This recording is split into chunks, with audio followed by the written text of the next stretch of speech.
I want you all to know that I'm not replacing Riley as your internet dad.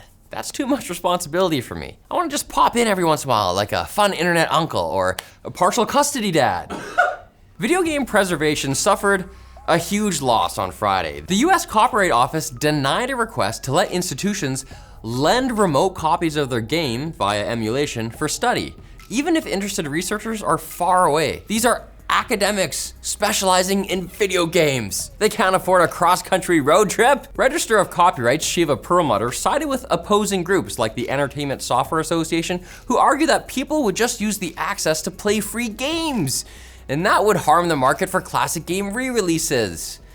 The money, think of the money. You may think that's a dumb argument, but let me explain in detail just how right you are. The preservationist request specified that such institutions must ensure access requests are primarily scholarly and not just for gaming. On top of that, a study last year by preservationists showed 87% of games released in the US are out of print and haven't been re-released. And Kendra Albert, who made the argument on behalf of preservationist groups, points out comments from re-release publishers saying scholarly access wouldn't harm the re-release market. Even worse, Register Perlmutter said a potential concern was emulation's historical association with piracy, an association she backed up by citing a talk given by the founder of the Video Games History Foundation all about how it's wrong to associate emulation with piracy. What makes this result sting even harder is that the Copyright Office already allows such lending of other forms of media and even other software programs. Plus, the exemption only would have lasted 3 years. That's like a minute in US bureaucracy.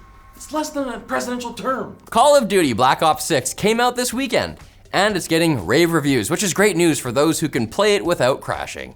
A ton of praise has been given to the campaign for being both good and longer than 4 to 6 hours. Forbes calls it absolutely unhinged in the best way, owing in part to varied missions, with different levels being compared to Hitman, Far Cry 2, or even Doctor Who. I won't say how or why because spoilers. The best received mode, however, seems to be Zombies, which has apparently made a return to form so glorious, Andrew Brown of Games Radar said it made him feel like he's in 2010 again. Yeah! There are a plethora of wild Easter eggs that are blowing up online right now too. Without spoiling all of them, there's bowling. It's clear that Activision's many developers put a lot of work into this game.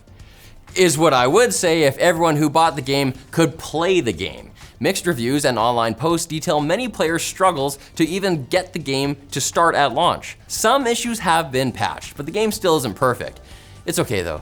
Developer Treyarch has a fix. They're bringing back Nuketown. Problem solved. Let's go! Also receiving some positive feedback is Dragon Age: The Veilguard, which launches on Halloween. A lot of the coverage has been treating this like a redemption arc for BioWare, as they went above and beyond not shooting themselves in the foot. The game is currently sitting at a very nice 84 on Metacritic, obviously bringing back some of that old school classic BioWare magic. Compare that to reviews for their last game, Anthem, which went something like this. Michael Dowse, Larian's director of publishing, has already played it even though I haven't, and that feels unfair. But he apparently liked it since he called the combat brilliant. He further said that compared to Baldur's Gate 3's heavy, 9-season-long show, it's a well-made, character-driven, binge-worthy Netflix series.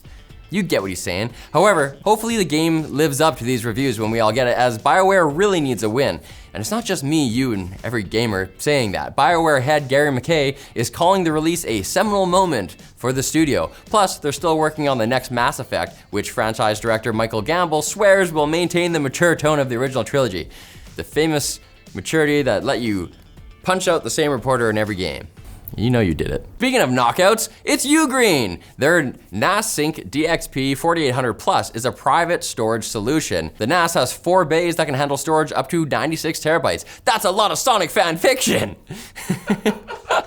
The DXP 4800 Plus comes with a 12th gen 5-core Intel processor and expandable 8GB DDR5 memory. Put the network in network assisted storage thanks to the 10GB Ethernet port. UGREEN's single all-inclusive app makes operating the NAS a breeze thanks to its functionality and user-friendly interface. It even features professional data security like transmission and account encryption, as well as a built-in security manager for real-time protection and scheduled scans. Check out the NASync DXP 4800 Plus today by clicking the links in the description. Legend says that quick-bits haunt this very room. If you're not careful, you could find yourself informed of gaming news in a fast manner. In a press release, Sony has revealed that Concord is gone for good. It's been 67 days since Concord's dismal initial release, and only 53 days since it was temporarily taken down. According to Sony, they explored all their options and decided that the best option was to permanently sunset the game and shutter developer Firewalk Studios. The publisher didn't really give any deeper reason than the game failed to attract even a modest audience, which is something they already knew 2 months ago. It's kind of like when I accidentally burn dinner. Then I just hide the pot in the oven so I don't have to think about it until tomorrow. After a year of silence, Bungie has given an official update video on the status of Marathon. And I gotta say, it should have been a tweet. Not only does the video show no gameplay footage, but game director Joe Ziegler spent over a tenth of the runtime defining what an extraction shooter is in general terms.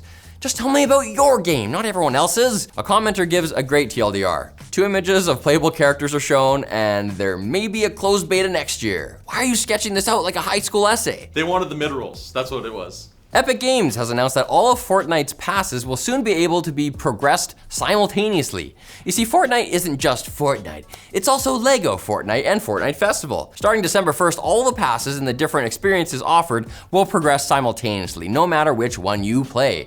It doesn't matter if you like Fortnite Minecraft, Fortnite Guitar Hero, or even Fortnite PUBG. This is, what a world. This is great news for people who don't have time to separately complete at least 3 different battle passes. Most Fortnite players have serious time commitments, like jobs or second grade. No Man's Sky engine programmer Martin Griffiths tweeted this week saying he personally fixed a player's buggy 611-hour save this week. And it's not just because these fixes help other players down the line, but also because a player who puts so much into the game deserves the engineering fix. Apparently the biggest file Griffiths has ever seen was over 4,000 hours, which is also how long a pregnancy lasts for Japanese macaques, aka snow monkeys. This has been Jessica Fun Facts.